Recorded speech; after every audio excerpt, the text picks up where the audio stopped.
शनिवार को सोलन में कांग्रेस प्रदेश प्रवक्ता कुशल जेठी ने प्रेस वार्ता के दौरान कहा कि मुख्यमंत्री सुखविंदर सिंह सुक्खू की अध्यक्षता में हुई कैबिनेट मीटिंग में ओपीएस की लागू होने से हिमाचल के 1.36 लाख कर्मचारी लाभान्वित होंगे और भविष्य में जो नए कर्मचारी सरकारी सेवा में नियुक्त होंगे वे पुरानी पेंशन व्यवस्था में आएंगे। इस फैसले का जिला कांग्रेस ने स्वागत किया है। जेठी ने कहा कि प्रदेश में मुख्यमंत्री सुखविंदर सिंह सुक्खू के नेतृत्व में सरकार सभी 10 गारंटी को चरणबद्ध तरीके से पूरा करेगी। उन्होंने कहा कि सरकार का ये फैसला ऐतिहासिक है और इससे कर्मचारियों की लंबे समय से चली आ रही मांग भी पूरी हुई है। उन्होंने कहा कि 3 मार्च 2022 का वो दिन था जब भाजपा के राज में कर्मचारियों पर लाठियां बरसाई गई थी और 3 मार्च 2023 का वे दिन है जब कर्मचारियों ने ओपीएस की सौगात मिलने पर अपने घरों में दिवाली मनाई है। उन्होंने ये भी कहा कि इन दिनों भाजपा के बड़े नेता प्रदेश अध्यक्ष सुरेश कश्यप और पूर्व मुख्यमंत्री जयराम ठाकुर कांग्रेस के 2.5 महीने के कार्यकाल पर अपनी बात रख रहे हैं कि सरकार कुछ भी नहीं कर पा रही है। ये सिर्फ उनकी बौखलाहट को बताता है। उन्होंने कहा कि भाजपा कार्यकाल में 5 सालों में 75 लाख करोड़ का कर्ज सरकार ने अपनी ऐशो आराम के लिए लिया, लेकिन प्रदेश की सुखविंदर सिंह सुक्खू सरकार जनता के हित के लिए कार्य कर रही है। 2.5 महीने का उनकी वो स्थिति है जैसे मछली को पानी से बाहर निकालो ना, वो तड़पती है, उसको तड़प के जो है ना उसकी भी जान दे देगी। इस तरह भारतीय जनता पार्टी का हाल है। वो सत्ता सुख के बगैर तड़प रहे हैं, उनको रात दिन सपने आ रहे हैं। उन्होंने जो 5 वर्ष का ऐश करी, 5 वर्ष की जो एक मैं समझता हूँ भारतीय जनता पार्टी की कार्यकर्ता की सरकार वो भी नहीं थी, वो सिर्फ एक गैंग की सरकार पिछले 5 वर्ष चली है। वो 5 वर्ष के वो जो नेता जिनका ऐशो आराम छूट चुका है वो तड़प रहे हैं। मुझे लगता है थोड़े दिन बाद तड़पने के बाद वो शांत होकर बैठ जाएंगे। उनको लगा कि अब हिमाचल प्रदेश में सही मायने में जनता की सरकार चुनी गई है।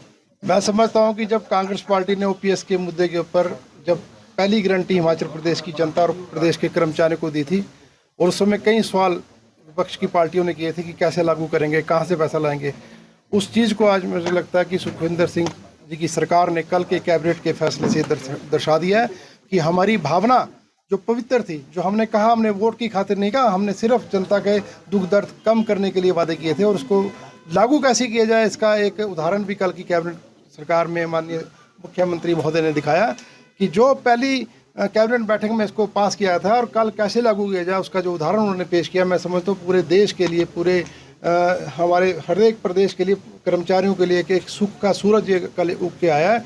मैं समझता हूँ कि जो उन्होंने व्यवस्था करी है, जैसी उन्होंने अपनी जो 1 अप्रैल से इसको लागू करने की घोषणा करी है, उससे मैं समझता हूँ कि कर्मचारियों की जो बहुत पुरानी, आज से 20 साल पुरानी जो मांग थी उसको पूरा किया। मैं समझता हूँ कि उनके घर में आज सही मायने में कल दिवाली का दिन था कि वो लोग दिवाली मनाएंगे।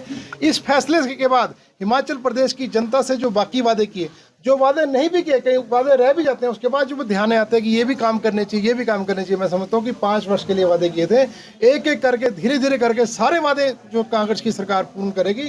ये 5 साल की जो सरकार हिमाचल प्रदेश की जनता ने चुनी है वो अपना भविष्य भी तय करेगी, हिमाचल प्रदेश की दशा दिशा भी तय करेगी। ये माननीय मुख्यमंत्री सुखविंदर सिंह सुक्खू जी हिमाचल प्रदेश की जनता को दिखा रहे हैं। पिछले 2.5 महीने के छोटे से कार्यकाल के अंदर जो उन्होंने छोटे निर्णय लिए हैं और एक बहुत बड़ा निर्णय ओपीएस के लिया। मैं समझता हूँ कि एक हिमाचल प्रदेश के अंदर एक जो है उन्होंने दिखाया कि जो आपने सरकार चुनी है वो केवल अपने ऐशो आराम के लिए, नाटी डालने के लिए नहीं, ठग ठेकेदारों दलालों के लिए नहीं, ये आम जनमानस के लिए सरकार चुनी गई और आम जनमानस के हित के लिए काम करेगी। उसका दुख दर्द कम करने के लिए सरकार ये काम करेगी और उस काम में मुख्यमंत्री जी रात दिन जुट चुके हैं, रात दिन लग चुके हैं। धीरे धीरे करके सभी वादे जो है पूर्ण करेगी।